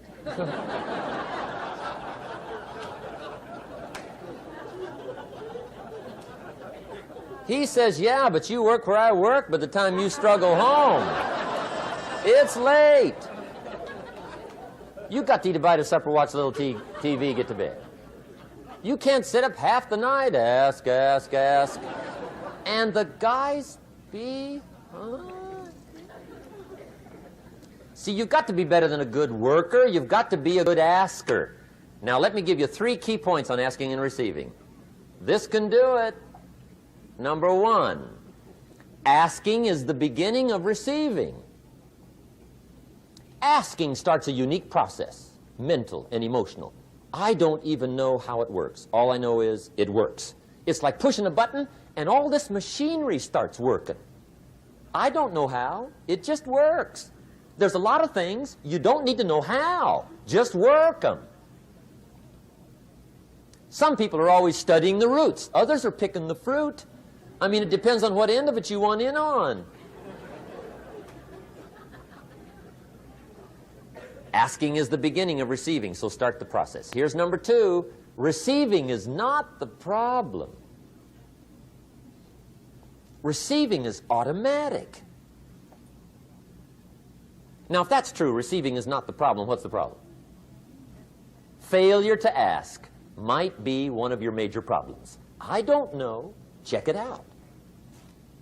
The guy says, oh, now I see it. I got up last year and hit it every day, but there's not a scrap of paper with my goals on it. Good worker, poor asker. So you got to change that.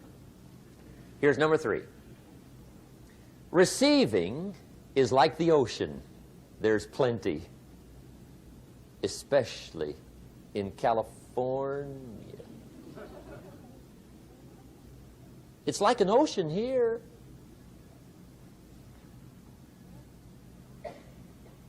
Success is not in short supply. It isn't rationed, and you stepped up to the window and it was all gone. No, no, no. It's like an ocean here. Now, if that's true, what's the problem? Well, some people go to the ocean with a teaspoon. Have you got the picture? See, what you want to do in view of the size of the ocean is trade your teaspoon for at least a bucket, and you'll look better down at the ocean. Kids won't make fun of you, right? Okay. Now, there's 2 ways to ask, and we'll wrap up goal setting. 2 ways. Here's number 1. Ask with intelligence. It didn't say ask intelligently, but I'm sure it meant that. Don't mumble. You don't get anything by mumbling. Be clear. Be specific. Intelligent asking means how wide, how high, how soon, when, what size, what color, how much. Define what you want and describe what you want. That's powerful. In the weekend seminar we teach, goals become like a magnet. They pull you that direction. And the better you describe them, the more they pull. So ask intelligently. Here's number 2. Ask with faith. That's the childish part of the equation. Believe you can get what you want like a child. Not an adult. Adults are too skeptical. So the formula really reads, make plans like an adult and believe in them like a child. And the most incredible things will happen. Just try it for 90 days. Just try it. You can always go back to the old ways. Just try it, just 90 days, 90 days. Now, here's the last qualifying phrase on goal setting, as we promised to qualify everything. And it simply goes like this. Remember, you won't get everything you want. And we've already studied the reason for that. Simply, sometimes it hails on your crop and rains on your parade. It's that kind of planet. So you won't get everything you want, but if you will work this goal-setting formula, you can get plenty for wealth and happiness. Okay, that's goal setting. We use it around the world.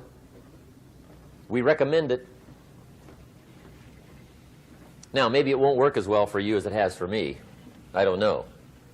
Maybe not. But what if it did? You got to try. Okay. Here's the last subject, the day that turns your life around. Let me just quickly give you a list of 4 emotions that can change your life in one day. Emotions are powerful. Sometimes it doesn't take much to alter your whole life direction.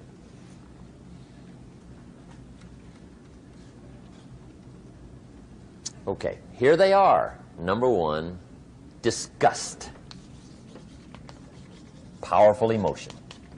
Disgust says, I have had it. See, that could be the day. The day you can say, I've had it. And whether you've had it with something small or something major, the day you can say, I've had it, may not be the day it ends, but the day it begins. That's what I said when that little Girl Scout left my door when I'm 25. I give her the big lie, she leaves, I say, I don't want to live like this anymore. I've had it with lying and being broke. Powerful day. The man's finally had it with mediocrity. He's had it with being a loser. He's finally had it with those awful sick feelings inside, knowing his wife is at the grocery store looking at 2 cans of beans, one marked 37 cents, one marked 39 cents. And the guy sick inside knows his wife's going to buy the 37-cent can, and she doesn't even like the brand. Do you know why she's going to buy the 37-cent can? To save 2 cents. The guy sick inside finally says, I've had it. Being on my knees in the dust looking for pennies, we're not living like this anymore.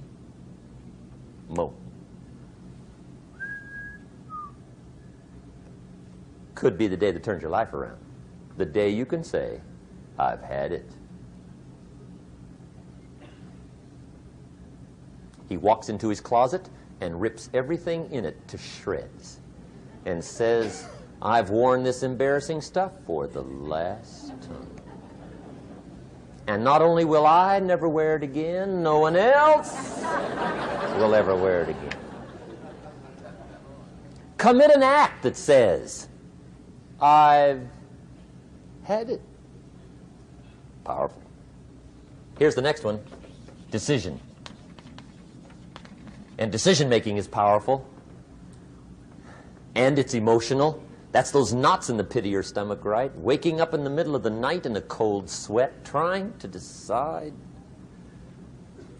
We sometimes call it inner civil war. What shall I do?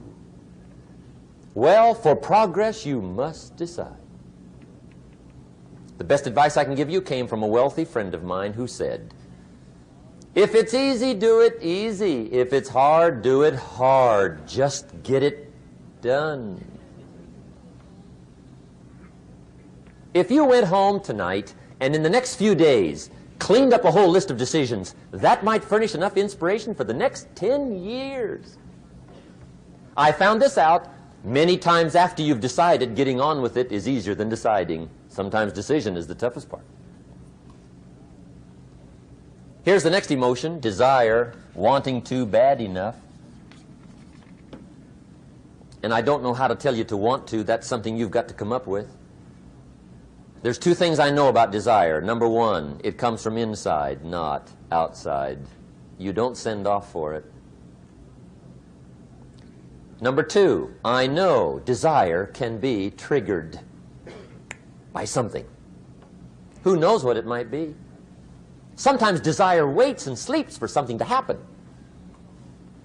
Maybe it's a book, maybe it's a song, maybe it's a sermon, maybe it's a lecture, a seminar, maybe it's the conversation of a friend, a happening, an event. Who knows? The best advice I can give you is what I give my staff. It goes like this: welcome every human experience. You never know which one is going to turn it all on.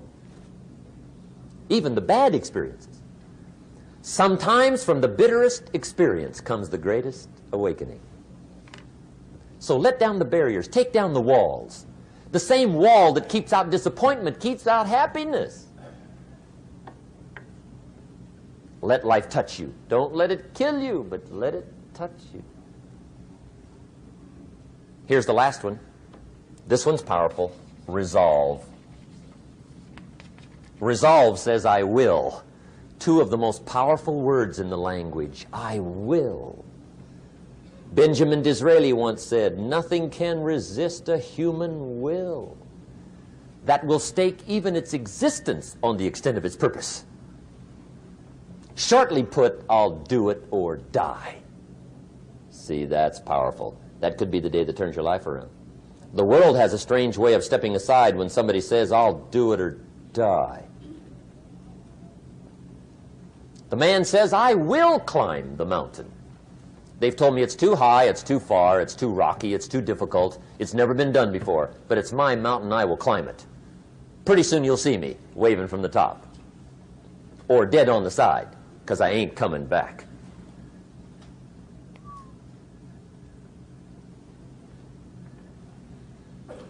The best definition I ever got from the word resolve came from a little junior high girl in Foster City, California, up north.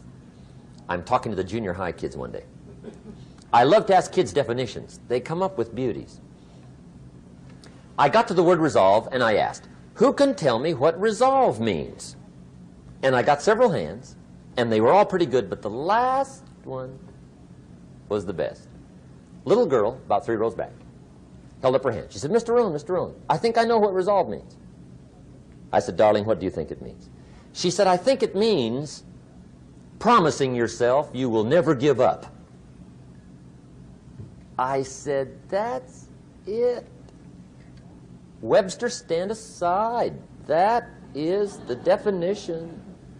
Promise yourself you will never give up. I asked the kids, how long should a baby try to learn how to walk? How long? How long would you give your average baby before you shut him off? How long? See, any mother in the world would say, you're crazy. My baby's going to keep trying until it learns how to walk. What a magic formula. Now let me show you what triggers all emotions into activity that brings results. And results is the name of the game. Here it is. Action. Finally, you must do something about how you feel. Jesus, the master teacher, said, don't just be listeners, be doers. The world admires the doers. Whatever it takes to get you to try harder, read more, set your goals, and go for it. Here's the next attitude disease. Over-caution. Some people never will have much. They're too cautious. Now, you can also be too reckless, but you can also be too cautious. This is called the timid approach to life. And my caution was always the risk. Risk used to drive me right up the wall. I used to say, what if this happens? It's called the language of the poor. What if this happens? And on top of that, if this was to happen, look at the fix I'd be in. I better not try. I could always ace myself out. Then I'll tell you what changed my whole life when I finally discovered it's all risky. The minute you were born, it got risky. If you think trying is risky, wait till they hand you the bill for not trying. If you think investing is risky, wait till you get the tab for not investing. See, it's all risky. Getting married is risky. Having children is risky. Going into business is risky. Investing your money is risky. It's all risky. I'll tell you how risky life is. You're not going to get out alive. That's risky. The Englishman says, well, if that's the way it's going to work out, let's give it a go. Right, that's what it's for. Give it a go. Somebody says, yeah, but I'm looking for safety and security. Fine, then huddle in a corner. We'll cover you with a sheet, bring you 3 meals a day. And we'll protect you, feed you, look after you, care for you. We won't let anything happen to you. And you'll probably live to be 100. The guy said, well, yeah, I'd live to be 100. But what a way to live. Right. What a way to live, safe and secure. Don't ask for security. Ask for adventure. Better to live 30 years full of adventure than 100 years safe in the corner. And see, it's not important how long you live. What's important is how you live. Here's the next attitude disease. We're almost through with this motley list. In fact, we're almost through. Hang on. The next one is pessimism. Pessimism, the deadly disease of always looking on the bad side, the problem side, the difficult side, checking all the reasons why it can't be done. The poor pessimist leads an ugly life. He doesn't try to figure out what's right. He tries to figure out what's wrong. He doesn't look for virtue. He looks for faults. And when he finds them, he's delighted. How ugly. This is the poor guy who looks through the window, doesn't see the sunset. He sees the specks on the window.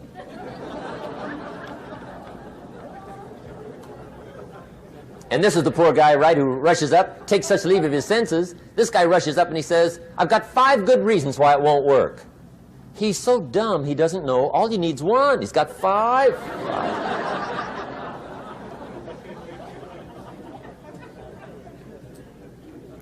To the pessimist, the glass is always half empty. To the optimist, the glass is half full. Why would the same measure affect people 2 different ways? Answer, it all depends on how you look at it. Our lives are mostly affected by the way we think things are, not the way they are. The way we think they are affects us most. There's a subject we don't have time to get into tonight called better thinking habits. One of the major things Shove taught me when I met him, he said, poor thinking habits keeps most people poor. Not poor working habits. Most people work hard, but they don't think hard. And Shove taught me that the mind is like a factory, a mental factory. And whatever you think about all day long pours ingredients into this mental factory. And that's what builds the economic, social, financial fabric of your life. He quoted me a Bible phrase that says, as you think, so you become. How awesome. When he talked about poor thinking habits, he had me. I used to start the day reading the morning newspaper. I mean, you can believe that or not. I'd get a cup of coffee and read the paper. I'd load up on wars and riots and murders and stabbings and killings and bank robberies and muggings and car wrecks and tragedies. I'd even read the back pages. I seem to like that stuff for some weird reason. I'd load up on all that, and then I'd start the day. You can imagine the kind of days I used to have. You walk around on your financial knees. They call you economic peewee.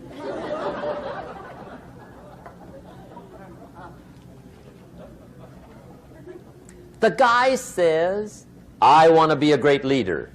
Wonderful. The first thing we do is follow him to his house. When we get there, we walk in and check his library, number 1. Somebody says, well, why check his library?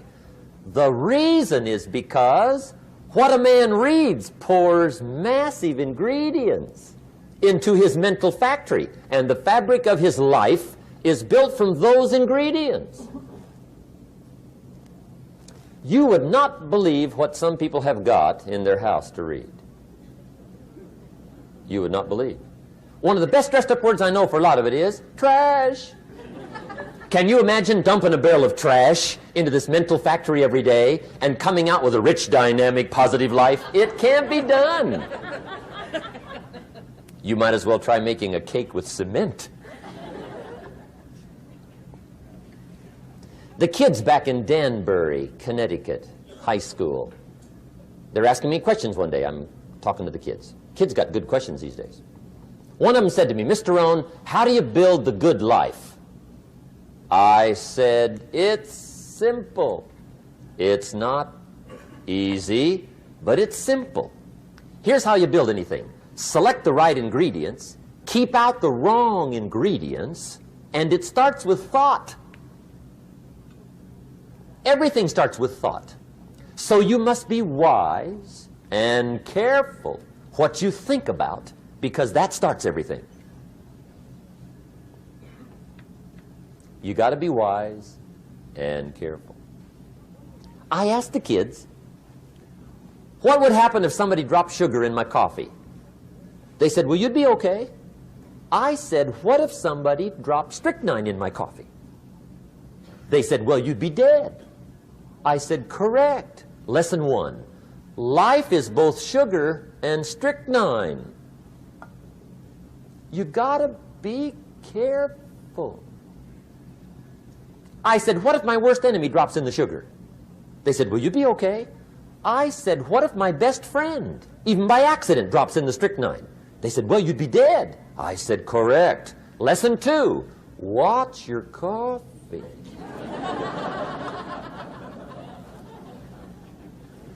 You got to be careful. See, it doesn't matter who hands you the bad stuff. It doesn't matter where you get the bad stuff. It'll still do its damage on your bank account, wherever you get it. Mr. Schoaf gave me one of the greatest phrases when I first met him when he said, Jim, every day stand guard at the door of your mind. How important. Stand guard at the door of your mind.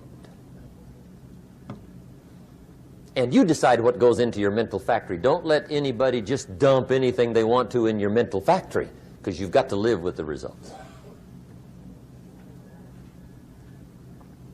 Okay, here's the last disease, and we're through with this list. In fact, we're almost through. Hang on. The last subject is very brief. The last disease, but this one is deadly. Engage in this one, indulge in it even slightly, and you might as well forget the future, because it's going to forget you. Complaining,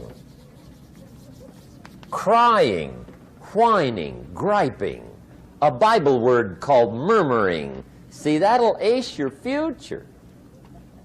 Spend 5 minutes complaining, and you have wasted 5. And you may have begun what's known as economic cancer of the bone. Surely they will soon haul you off into a financial desert and there let you choke on the dust of your own regret.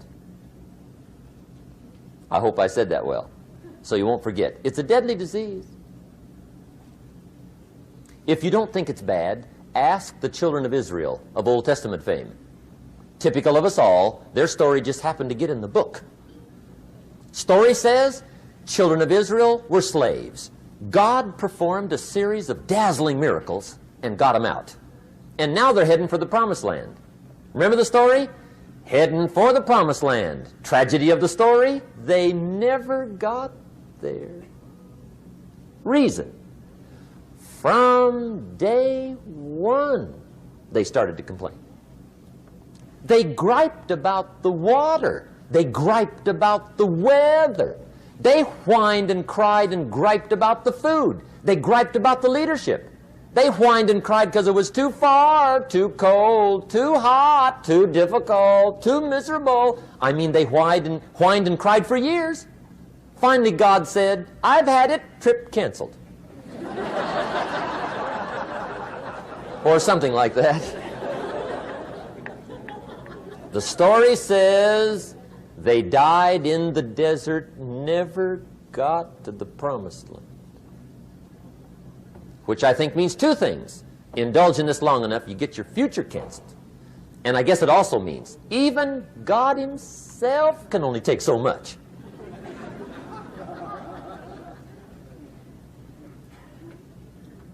Okay. Just be on the lookout of the things that can destroy all the good you start. The war is on. And this evening, tomorrow, mentally, personally, socially, economically, you got to make sure you're winning the war. And this is part of it.